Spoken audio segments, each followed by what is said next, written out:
I'm doing this video, buttermilk chicken, but chicken tenders in panko. And it's one of my favorite recipes.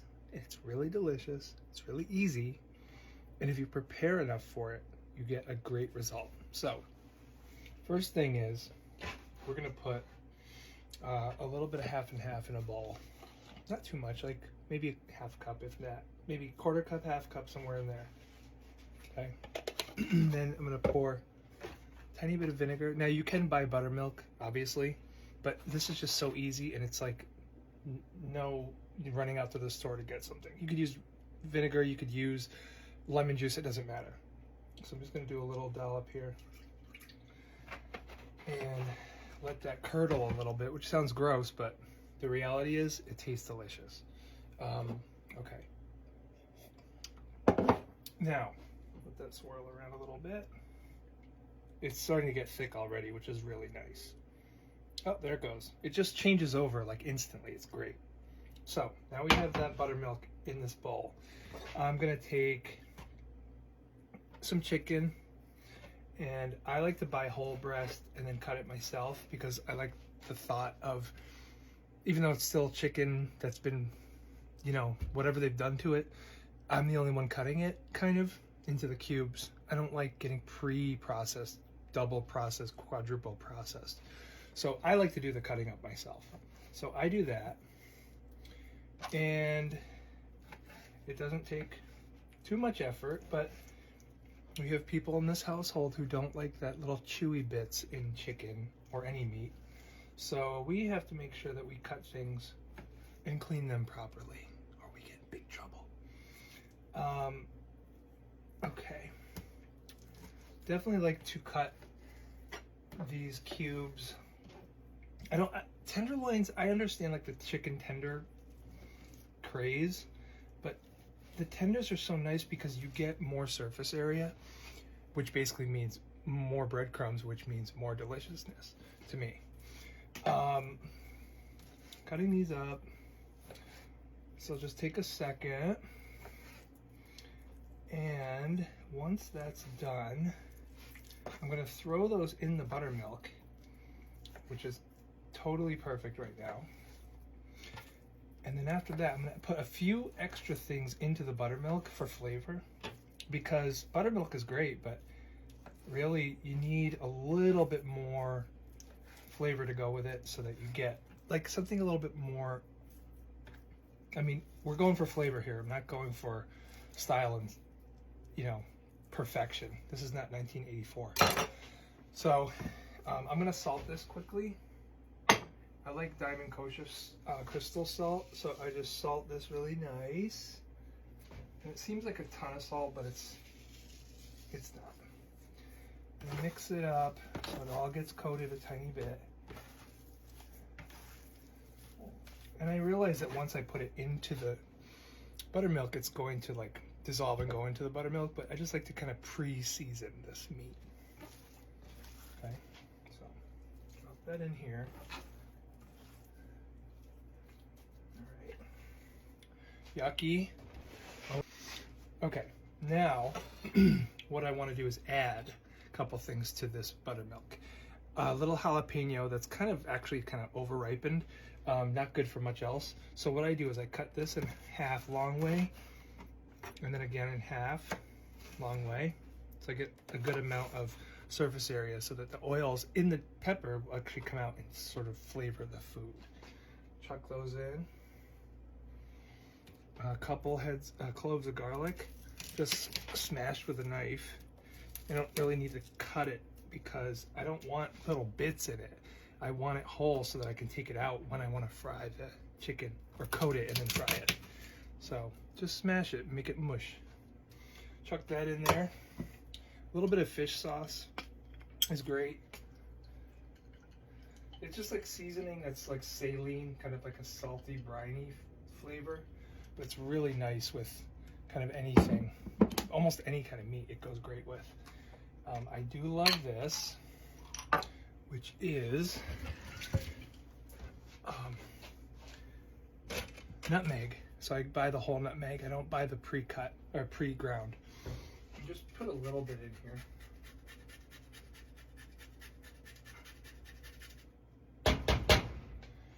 And then a few peppercorns whole. Pinch of them. And a tiny bit of olive oil, maybe like a tablespoon.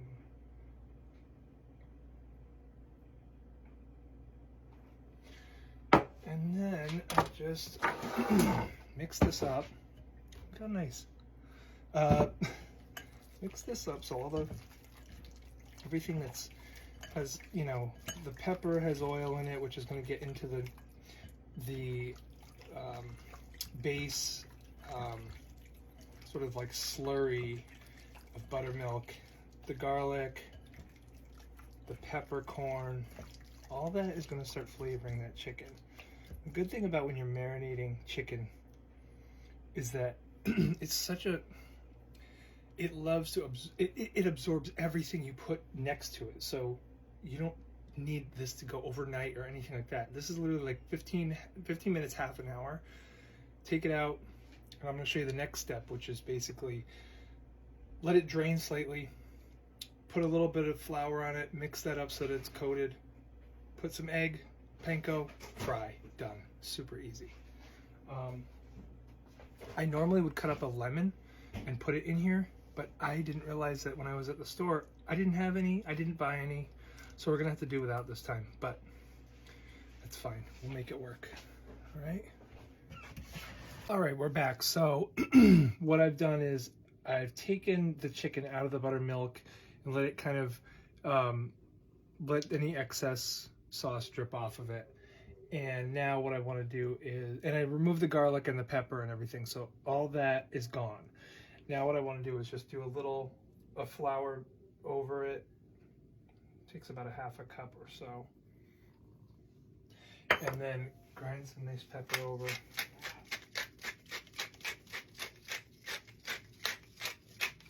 I like black pepper. Some people don't. I love it. So whatever your preference is.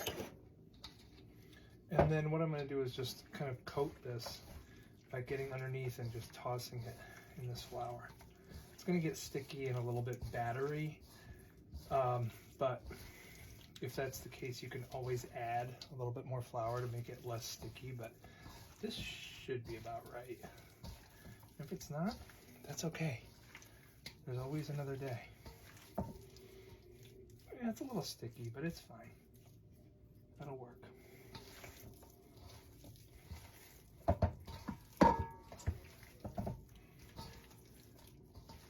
Maybe I'll add a little bit more flour. Hold on. Okay. I mean, I don't really know about any like gluten-free options here, because it does really require flour to get that crispiness. But I mean, if you're gluten-free, I'm sure you know other ways to make stuff like this, so just follow your recipe. But the idea was just the seasonings and making sure that you get a nice cut on the meat. Okay, so now I've taken a couple eggs and just mixing those up. Yes, I'm using the mug that I was drinking from, but it's gonna get fried, so who cares? Okay. Pour this over. And mix. Get my hands all disgusting again. I feel like I wash my hands every 5 seconds when I do this, but it comes out so nice, it's worth it. Okay. Nice. Now it's sticky and slimy. What fun. All right. Just make sure they're all separated so you don't get those just sticky bits. You want slimy because you want the egg to coat this every single piece evenly. Because the next step is putting the panko, and that is what's going to make this so good.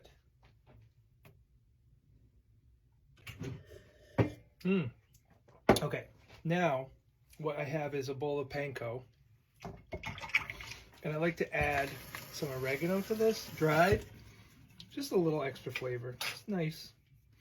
Doesn't make that much of a difference, but I feel like it makes me feel like I'm doing more than I, you know, just tastes better.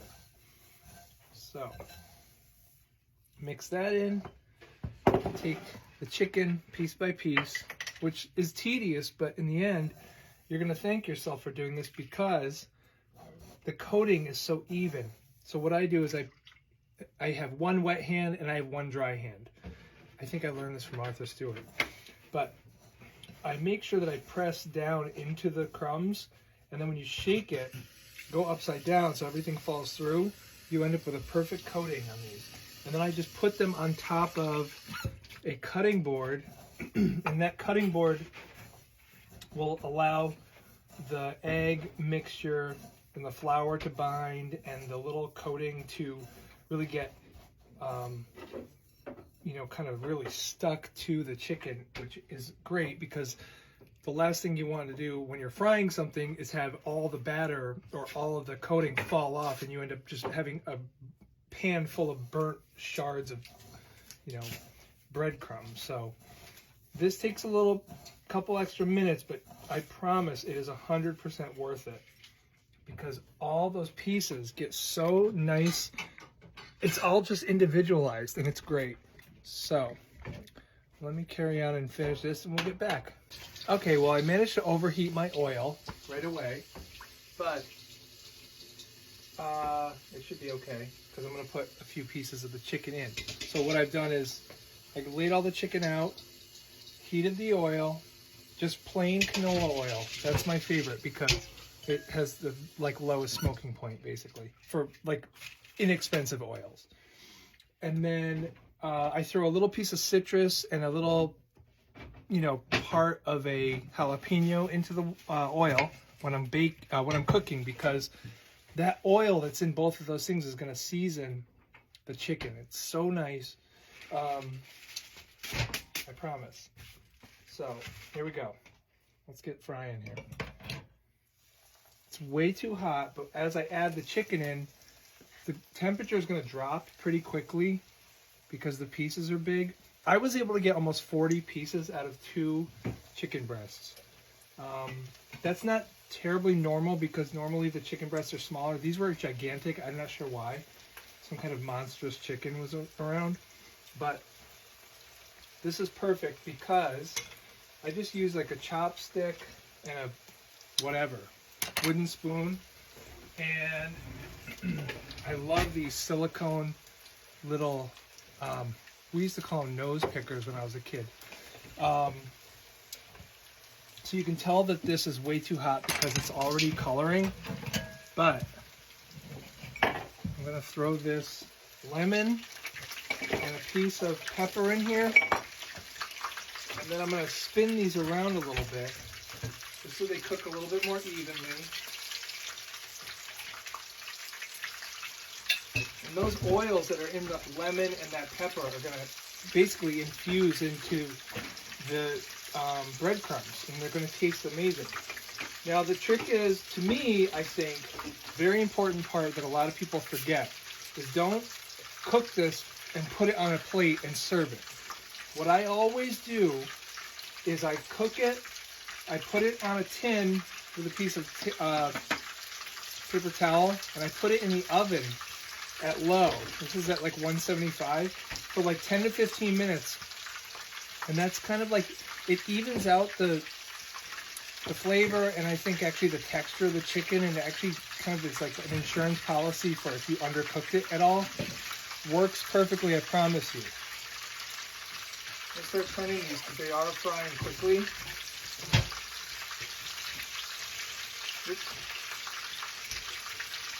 They look nice though. The lid.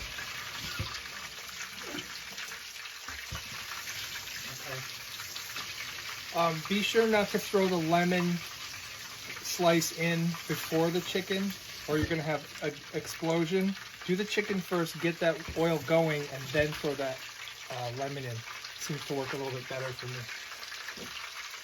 You know, just keep turning these because, you know, pans can be uneven unless they're really, really, really expensive. even with that. They're probably still uneven. But all the big pieces that are thicker should go in the middle, and the thin ones should be on the outer edge. But I like to keep moving things around. I want things always in motion because it's just even cooking.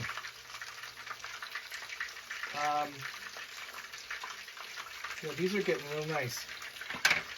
It's going to take a while to do all of these, so I won't bore you with that. But as I go, what I'm going to do is take these out, put them in the pan. I'm going to do a little bit of Maldon salt, which I love. It's that really coarse flaked salt. It's absolutely beautiful. Looks almost like you're putting diamonds all over your food. I like to put that on top, put it in the oven, let it rest. As I keep going, just keep putting those in. Let everything rest for 15 minutes or so. Then serve it with, I usually use just honey mustard that I make, which is super easy. I mean, look up any recipe. Or just buy something bottled if you're not in the mood. But this is such a great recipe. It's really easy, and honestly, it's so much better than just going out and spending so much money on something that you can cook at home. And it's so much better when you do it yourself. And just think of all the love that goes into it. Oh, these are excellent. Okay, here we go. Ready? I'm going to pop these out.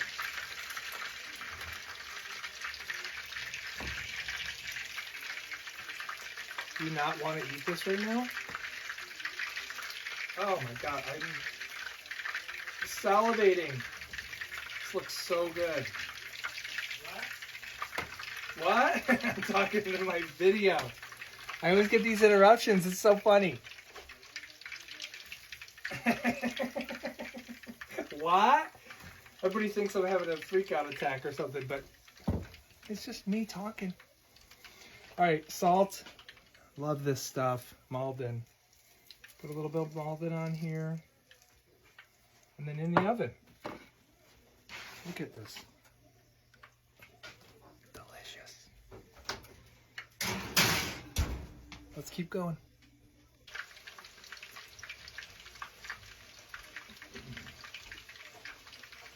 Once the peppers or whatever start to get black, just throw a different one in. No big deal. Don't get panicky about it. The lemon, same thing. It doesn't look nice anymore, get another piece.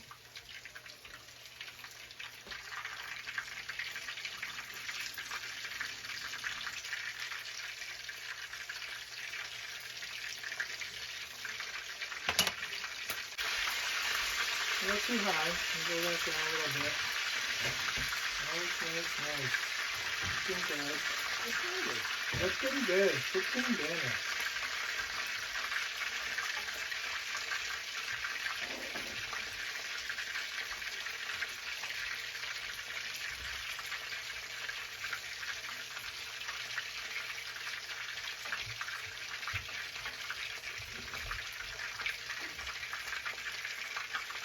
I mean, I bought a 4-pack chicken breast. I put 2 in the freezer, and then I did this with the other 2. This easily could serve dinner for a family of 5. I don't understand why people go out to eat. I mean, this is great food, and I hear people talking a lot about, oh, have you been here? Have you been there? And I'm like, I've been here and there, but guess what? I like how I cook, and I also like when I eat at home, I know where the food has been, who's been touching it, and I get to choose whatever I want to do with it. If I want to put cranberry sauce all over it, that's what I'm going to do that night. I don't get to choose a lot of that stuff when I go out. When I go out to eat, generally, I'm going for like a burger and fries because I know it's pretty standard, and I know most people can cook it. But this is just nice food. Who wouldn't want this? Chicken nuggets? Please. Don't forget you need an oven mitt. And get this batch out. Get this batch out. Kind of a little naughty. Right. These are coming out so nice. There's not a ton of residue in the bottom of the pan. There's some, but by the time I'm done, that will probably all be blackened and kind of like not edible, obviously, but you know, stuff has been sticking really nicely. Nice and crunchy and very, very desirable. Little salt on those. And if you're a no salt person, that's fine. Just sprinkle some thyme or maybe just pepper or hot pepper would be nice. Chuck these in here and start over. All right, here we go. The last hurrah. What are we gonna put? Another paper towel over the top, just so I don't get too many layers of chicken. These have been in the oven. These are gonna go in the oven because I completely think it's a major mistake when you just serve chicken like that right off out of the pan. I mean, unless you're like just trying it.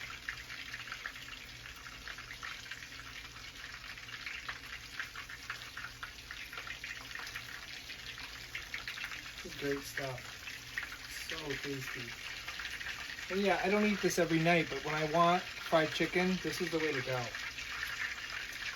It makes me think of like all those kids who love just chicken fingers. Everything is chicken fingers. Well, parents make these and freeze them. And then you're like ready to go. Just chuck them in a heater, like your air fryer or whatever. Done. Dinner ready. Boom. Great.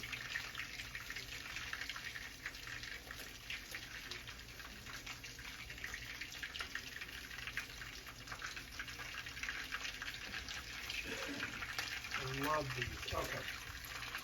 I'm going to stop talking so much about how much I love my cooking.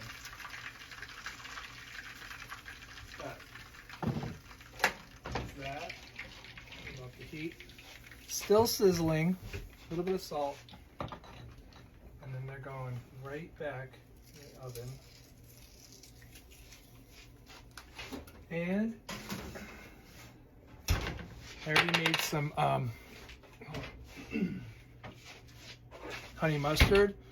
This stuff is really tasty, super tangy, but has that nice sweetness to it. So perfect with chicken.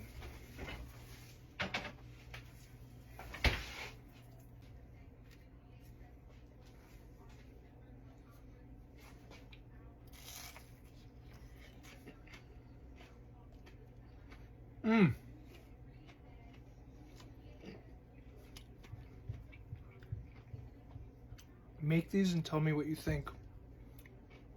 Bye.